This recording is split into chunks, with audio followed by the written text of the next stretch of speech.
الحج أشهر معلومات فمن فرض فيهن الحج فلا رفث ولا فسوق ولا جدال في الحج وما تفعلوا من خير يعلمه الله وتزودوا فإن خير الزاد التقوى واتقون يا أولي الألباب۔ حج کے مہینے سب کو معلوم ہیں، جو شخص ان مقرر مہینوں میں حج کی نیت کرے اسے خبردار رہنا چاہیے کہ حج کے دوران میں اس سے کوئی شہوانی فعل، کوئی بدعملی، کوئی لڑائی جھگڑے کی بات سرزد نہ ہو، اور جو نیک کام تم کرو گے وہ اللہ کے علم میں ہوگا۔ سفر حج کے ساتھ زاد راہ لے جاؤ، اور سب سے بہتر زاد راہ پرہیزگاری ہے، بس اے ہوش مندو میری نافرمانی سے پرہیز کرو۔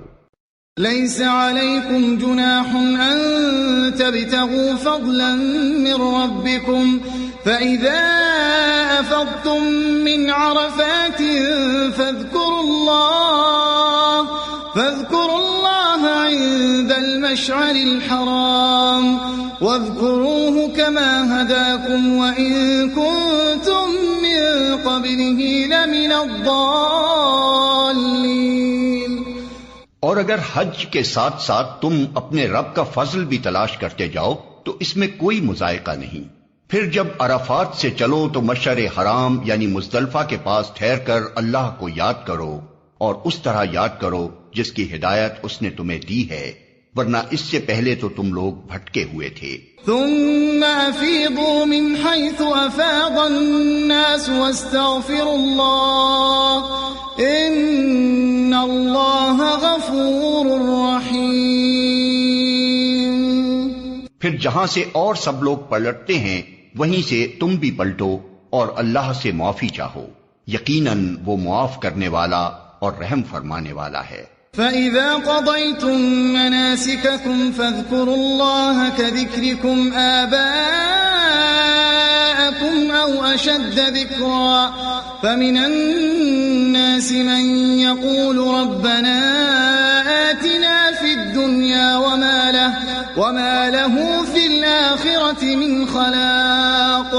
پھر جب اپنے حج کے ارکان ادا کر چکو تو جس طرح پہلے اپنے آباء و اجداد کا ذکر کرتے تھے اسی طرح اب اللہ کا ذکر کرو، بلکہ اس سے بھی بڑھ کر، مگر اللہ کو یاد کرنے والے لوگوں میں بھی بہت فرق ہے۔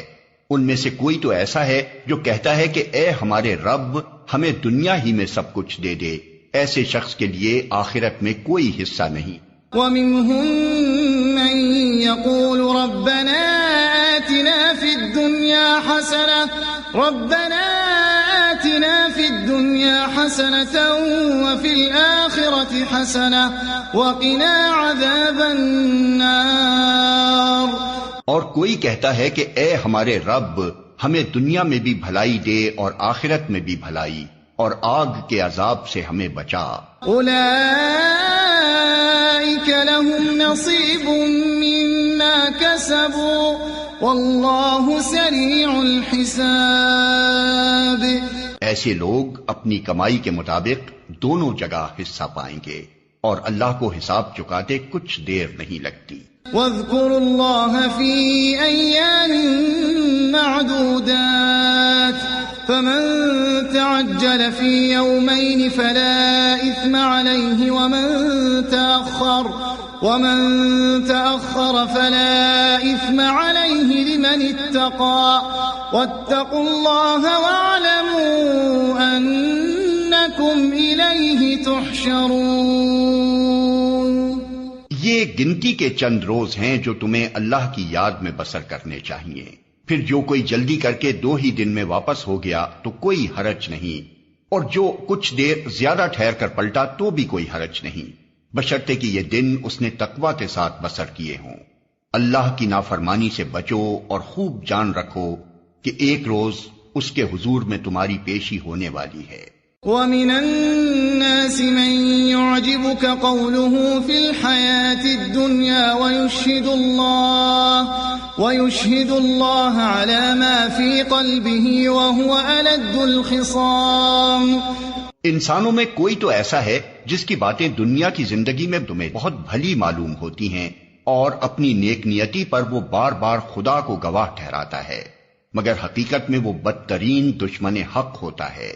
وَإِذَا تَوَلَّى سَعَى فِي الْأَرْضِ لِيُفْسِدَ فِيهَا وَيُهْلِكَ الْحَرْثَ وَالنَّسْلَ وَاللَّهُ لَا يُحِبُّ الْفَسَادِ۔ جب اسے اقتدار حاصل ہو جاتا ہے تو زمین میں اس کی ساری دوڑ دھوپ اس لیے ہوتی ہے کہ فساد پھیلائے، کھیتوں کو غارت کرے اور نسل انسانی کو تباہ کرے، حالانکہ اللہ جسے وہ گواہ بنا رہا تھا فساد کو ہرگز پسند نہیں کرتا۔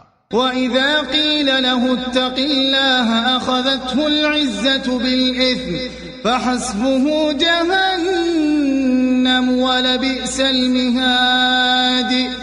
اور جب اس سے کہا جاتا ہے کہ اللہ سے ڈر تو اپنے وقار کا خیال اس کو گناہ پر جما دیتا ہے، ایسے شخص کے لیے تو بس جہنم ہی کافی ہے اور وہ بہت برا ٹھکانہ ہے۔ وَمِنَ النَّاسِ مَن يَشْرِي نَفْسَهُ ابْتِغَاءَ مَرْضَاتِ اللَّهِ وَاللَّهُ رَءُوفٌ بِالْعِبَادِ۔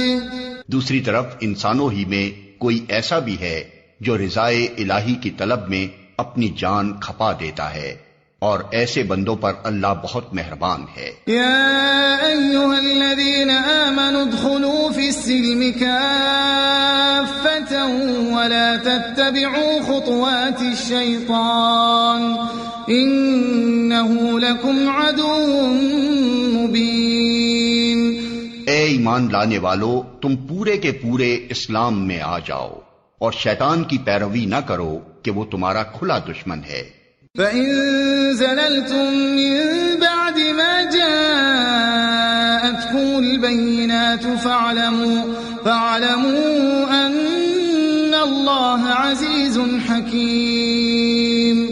جو صاف صاف ہدایات تمہارے پاس آ چکی ہیں، اگر ان کو پا لینے کے بعد پھر تم نے لغزش کھائی تو خوب جان رکھو کہ اللہ سب پر غالب اور حکیم و دانا ہے۔ هل ينظرون إلا أن يأتيهم الله في ظلل من الغمام والملائكة وقضي الأمر وإلى الله ترجع الأمور۔